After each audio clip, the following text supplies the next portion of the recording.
The Six Wives of Henry VIII, Jane Seymour.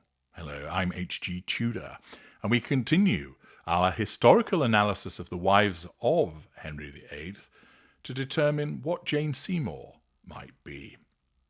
Distilling a lot of information into the key points to enable it to be delivered in a bite-sized portion for you. Jane Seymour, the third wife of King Henry VIII, occupies a unique place in Tudor history. Born around 1508 into a respectable but not overly prominent gentry family, she rose from the role of lady-in-waiting to become Queen of England, a position she held for just over a year before her untimely death in 1537. Unlike her predecessors, Catherine of Aragon and Anne Boleyn, Jane is often remembered not for fiery intellect or political intrigue, but for her quiet demeanour, her role in producing Henry's long-desired male heir, and her efforts at familial reconciliation. Historians have portrayed her as the epitome of Tudor wifely virtues, obedient, gentle, and bound to serve. Yet beneath this serene appearance, questions linger about her ambitions, her family's influence, and whether her actions were driven by genuine compassion or actual strategy. We're going to look at whether she's an empath, a normal, narcissistic, or narcissist. We're going to look at verified historical behaviours such as courtly conduct, intercessions on behalf of others, and her role in the downfall of Anne Boleyn.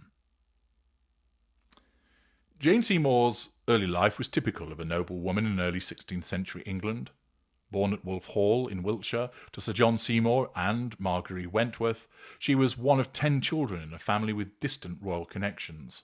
Her mother descended from Edward III, making Jane a 5th cousin to Henry VIII. Her education was practical rather than scholarly.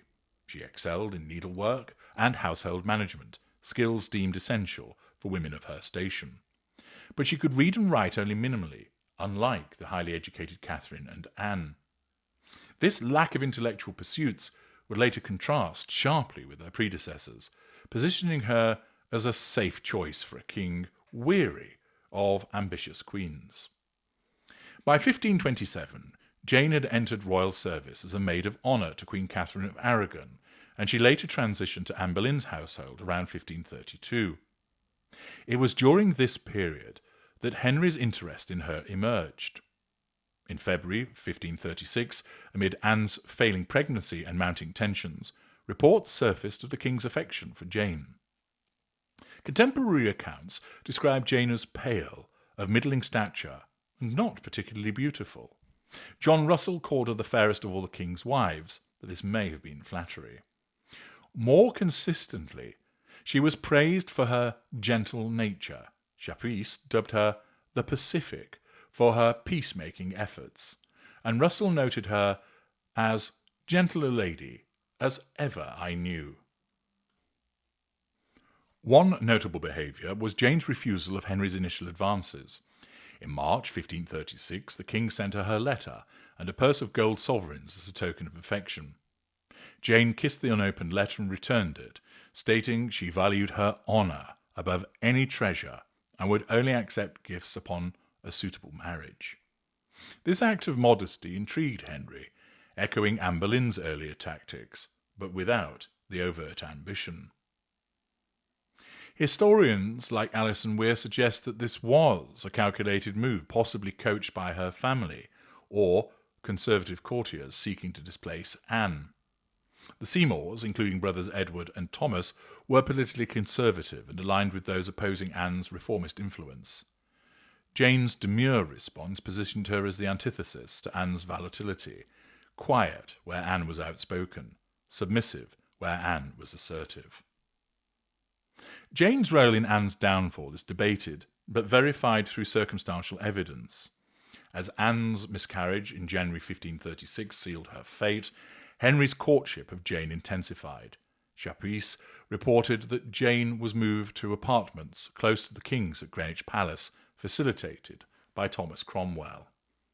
While there's no direct evidence of Jane plotting against Anne, Her presence as a willing alternative likely hastened the Queen's execution on May the 19th, 1536. Jane married Henry just 11 days later on May 30th at Whitehall Palace. As Queen, she was proclaimed on June the 4th, but was never crowned, owing to plague and her lack of a male heir at the time. Jane's queenship was marked by behaviours emphasising decorum and compassion. She banished French fashions from court, enforcing strict modesty, and adopted the motto, "bound to obey and serve," reflecting her submissive stance. This contrasted with Anne's extravagant style and appealed to Henry's desire for stability. A key example was her advocacy for Princess Mary, Henry's daughter by Catherine. Jane publicly sympathised with Catherine and Mary, earning popularity among courtiers and the public. She pressured Henry to restore Mary to favour, facilitating her return to court in 1536. A letter from Mary expresses gratitude for Jane's motherly joy and efforts. The intercession showed Jane's willingness to risk royal displeasure for familial harmony, although it was limited. Mary's full reinstatement came later under Catherine Parr. Another verified incident was Jane's intervention during the Pilgrimage of Grace rebellion in 1536. This northern uprising protested Henry's religious reforms and dissolution of monasteries. Jane knelt before Henry, begging pardons for the rebels, citing their devotion to the old faith. Henry rebuffed her harshly, warning her not to meddle in politics, lest she suffer Anne's fate. Jane backed down immediately, demonstrating obedience over persistence. Historians, like Elizabeth Norton, view this as evidence of her moral courage, although tempered by self-preservation. Jane's pregnancy in 1537 was a triumph. Craving quails, she received them from across the Channel, courtesy of Henry. After a gruelling labour lasting 2 days and 3 nights, she gave birth to Edward on October the 12th at Hampton Court. Tragically, she died on October the 24th from postnatal complications, possibly puerperal fever or a pulmonary embolism. Henry mourned deeply, wearing black for 3 months, and was buried beside her in 1547, perhaps indicating she was his favourite for delivering a son.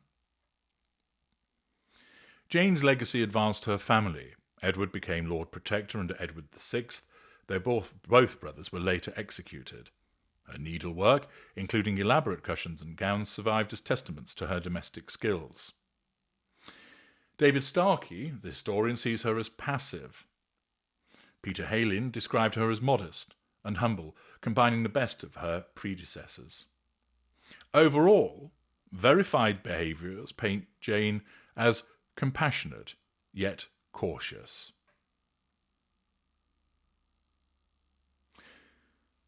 Jane's advocacy for Mary certainly aligns with the presence of empathic traits. Her efforts to reconcile Henry and Mary, despite risks, might point to an aspect of saviour about her. Mary's letter thanking Jane for motherly care indicates genuine emotional support from Jane. She prioritised others' well-being, which is a hallmark of empathic behaviour. It could perhaps, though, be simple pragmatic family building without deep emotional drain.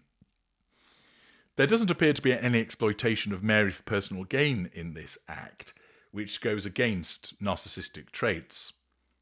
Her intervention in the Pilgrimage of Grace shows moral courage, but a quick retreat. Kneeling to beg pardons does indeed demonstrate empathic concern, although perhaps it might be seen as some form of showcasing on her part. But it's clear that she felt collective suffering. She backed down when threatened, which suggests possible self-preservation of the normal rather than empathic overextension. She was noted for a strong vein of moral courage, but it was limited by caution. No narcissistic manipulation was seen in this act, as she didn't use the event for admiration. Her refusal of Henry's gift and demure courtship did raise questions of possible calculated behaviour. refusing to preserve honour intrigued Henry. This might be a subtle manipulation for advancement to seek queenly status. However, her motto of bound to obey, something which the evidence demonstrates that she repeatedly engaged in, and a lack of overt ambition, lean away from narcissistic behaviours and demonstrate a more practical navigation of court dangers. It's possible self-interest in relation to the family which would sit more with the normal, albeit it could also be viewed as genuine modesty that would be seen more likely with the empathic individual. Her role in Anne's downfall is ambiguous. By being the quiet alternative, Jane facilitated Anne's execution without any direct involvement. Were this intentional, this would certainly be manipulative. However, this passive behaviour doesn't appear to be the exploitation of another's vulnerability for gain. There is no evidence of malice. There's no predatory behaviours. Her sympathy for Catherine is also demonstrative of the presence of emotional empathy. Jane Seymour's court reforms, strict decorum, banning extravagance, reflect more conservative values and could possibly be the appearance of a facade as opposed to the actual absence of narcissistic traits of showcasing and pride and vanity. It would appear to be more likely to be the empathic stabilisation of a turbulent court. There's no narcissistic grandiosity. She avoided crowns and pomp. Her pregnancy and death highlight devotion. Enduring labour for Edward's birth demonstrates self-sacrifice. It is the case that the empath gives excessively. However, as queen, this was duty. It was the normal fulfilment of role. She sought reconciliation, which again is demonstrative of the desire to fix and heal. It's clear that this is not an individual that was plagued by a pathological need to manipulate, that demonstrated rampant senses of entitlement and a lack of accountability, and the clear presence of emotional empathy. So we would reject narcissist. It is not the case that she was self-absorbed and a particularly selfish individual with a significant emotional empathy deficit, even though it was present, as would be found in a narcissistic person.